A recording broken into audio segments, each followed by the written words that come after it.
Bonjour à toutes et à tous. Alors aujourd'hui, vidéo un petit peu particulière, puisqu'on ne se retrouve pas dans un cadre nature prêt à faire une randonnée. On est à la maison. Je vais vous parler un petit peu de la création de cette chaîne, de son contenu, comment j'ai organisé la parution des vidéos par rapport au massif ou aux pays qu'on a pu visiter. Et puis un petit peu de la suite que je vais donner à la chaîne. Et puis surtout, vous remercier de me suivre depuis un an.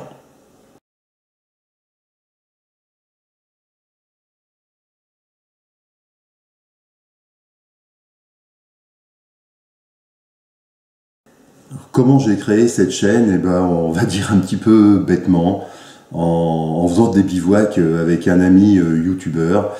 Il me disait souvent, ouais Thierry, ça fait des années que tu randonnes, tu as été un petit peu sur tous les continents faire des treks, c'est dommage de ne pas mettre tout ça en vidéo.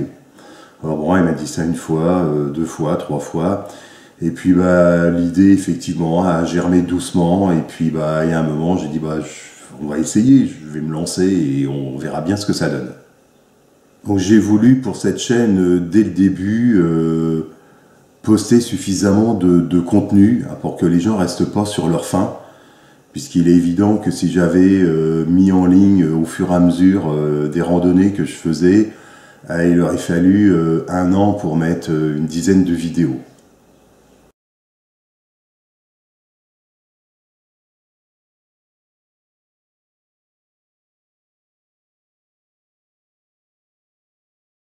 J'ai donc posté une première vidéo de mémoire, un bivouac au Mont-Saint-Odile, que j'ai nommé arbitrairement #40.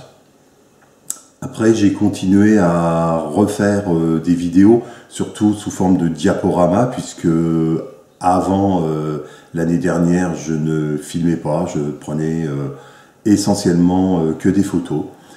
Et donc je les ai renommés #39, #38, voilà, pour arriver à un moment au numéro 1 qui correspond à des randonnées ou des bivouacs faits en 2018, et j'ai pas voulu aller plus loin.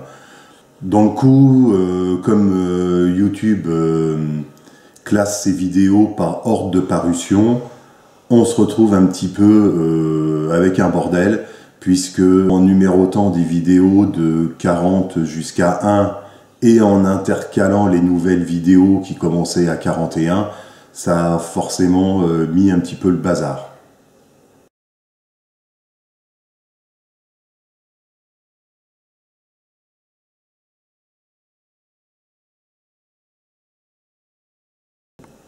Donc pour ceux qui voudraient visionner les vidéos dans l'ordre, donc de 2018 à aujourd'hui, en gros, faut essayer, voilà, de visionner de la 1 à la 55 ou 56, je sais pas où on en est exactement.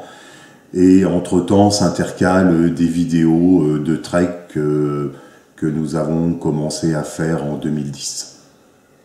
Voilà, donc j'espère que c'est plus clair pour certains qui devaient un petit peu se poser des questions, pourquoi les vidéos apparaissent avec des numéros dans le désordre.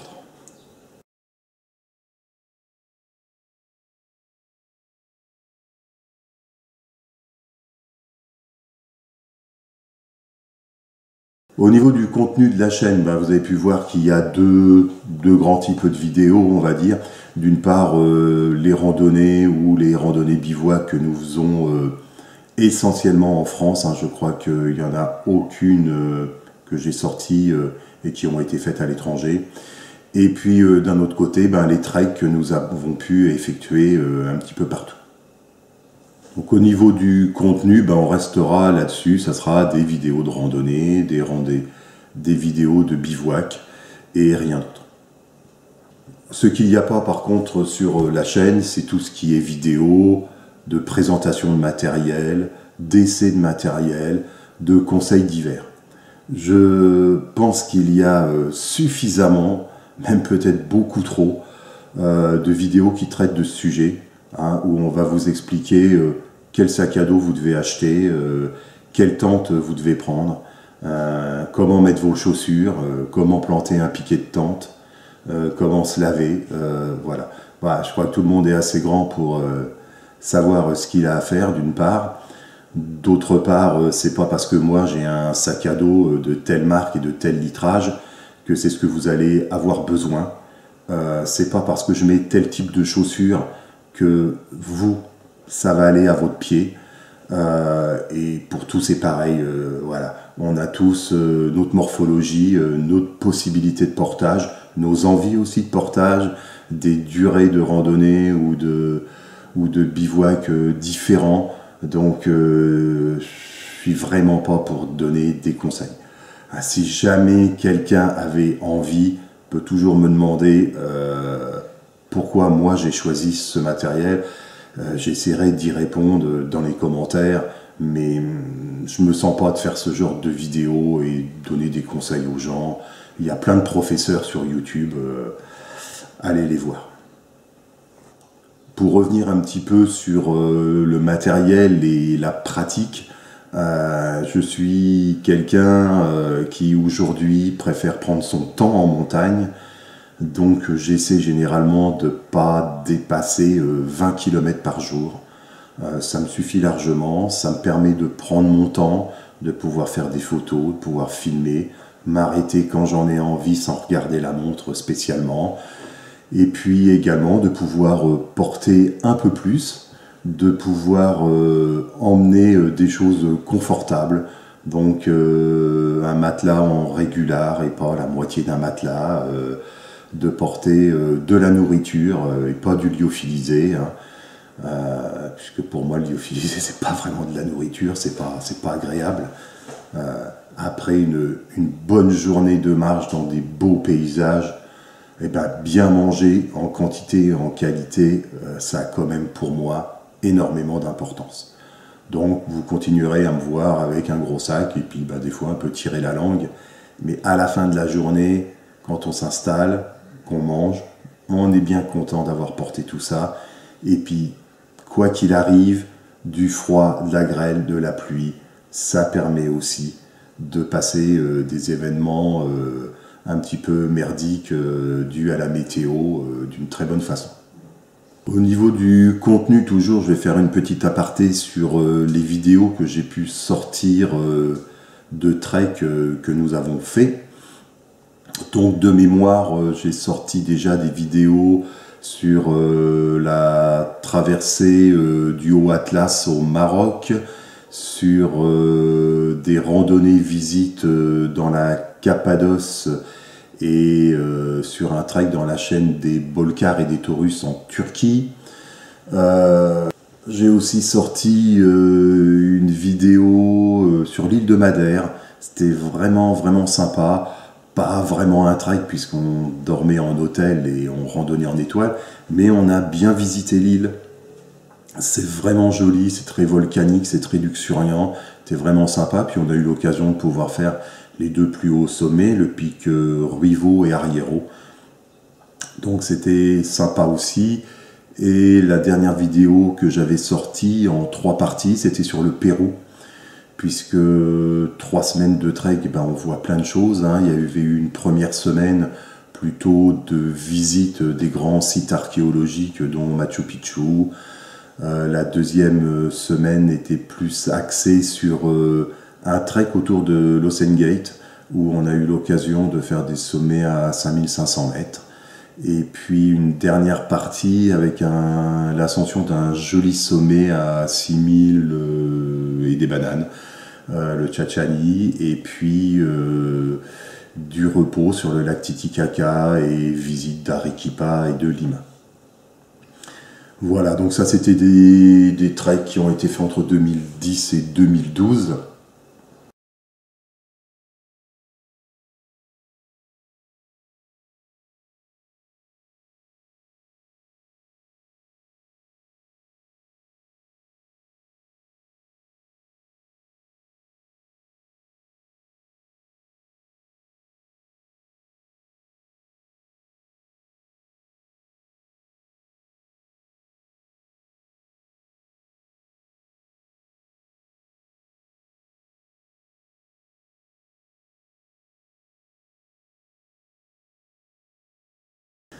Il me reste encore à faire, mais bon, je suis pas toujours bien courageux pour me lancer là-dedans.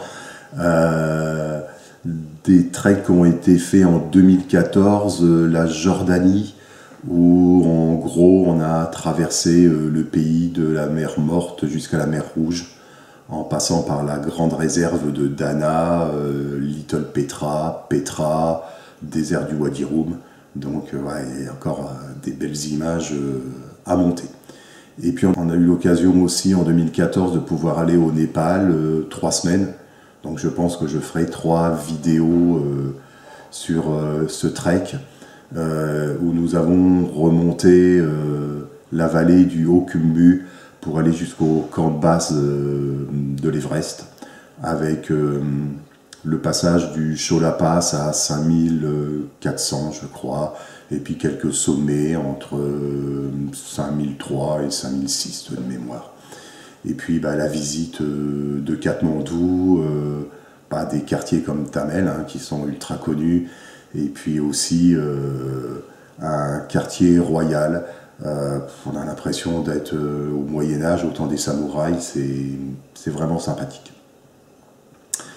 En 2015, nous avons eu la chance d'aller en Islande, où on a fait la côte sud, la côte est, une partie de la côte nord, avec un retour par l'intérieur des terres. Donc là, c'est pareil, il y aura des images vraiment, vraiment sympathiques à faire. Et puis en 2016, nous sommes partis au Sultanat d'Oman, faire de la rando essentiellement dans les différents canyons et dans le désert du Wadi Rum. C'était pas mal, ça nous a permis de voir un petit peu ce qu'était un grand désert, mais je ne vais pas en garder un souvenir inoubliable. Voilà, c'était une expérience à faire.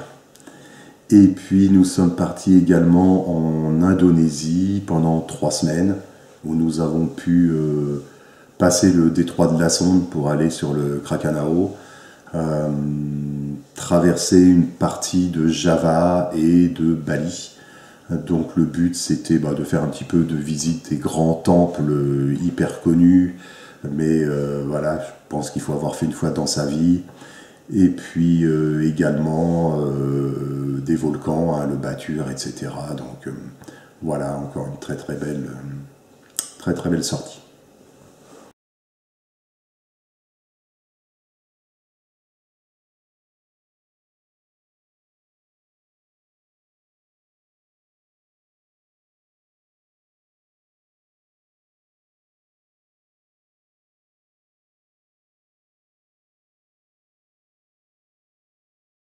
Alors pour diverses raisons, pas toujours agréables malheureusement, j'ai dû cesser de voyager à partir de 2017.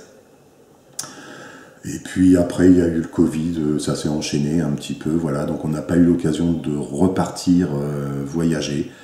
J'espère que ça sera fait dans les années qui viennent, redécouvrir peut-être des pays comme la Mongolie, la Terre de Feu, les grands parcs du Canada ou des États-Unis.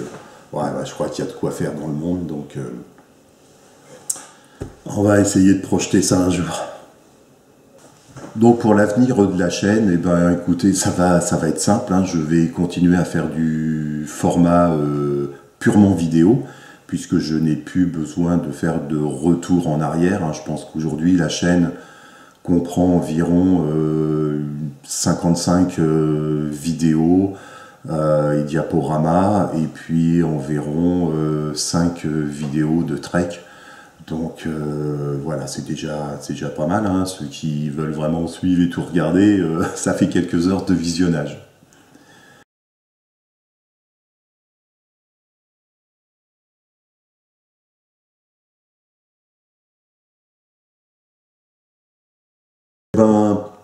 Pour conclure, je dirais seulement merci. Merci à vous tous qui me suivez. La chaîne a aujourd'hui 1 an. Il y a 130 abonnés. J'en espérais même pas autant. Donc voilà, la chaîne suit son petit bonhomme de chemin. Je vais continuer à l'alimenter en espérant que mon format de vidéo vous plaît. N'hésitez pas, hein, quand vous visionnez des vidéos, à liker, à les partager avec vos amis qui aiment aussi la randonnée et la nature. Ça aide la chaîne un peu à se faire connaître et à être diffusée plus largement. Et puis, n'hésitez pas non plus à mettre des commentaires. Hein. Des fois, je me trompe un peu sur une altitude ou sur un nom. Et puis, si vous avez fait un peu le même type de parcours, et ben voilà, vous pouvez mettre vos idées. On peut toujours en parler. Ça peut être sympathique. Voilà, je vais vous quitter là-dessus. Mille et un merci de suivre la chaîne. Et à bientôt pour une nouvelle randonnée. Salut tout le monde!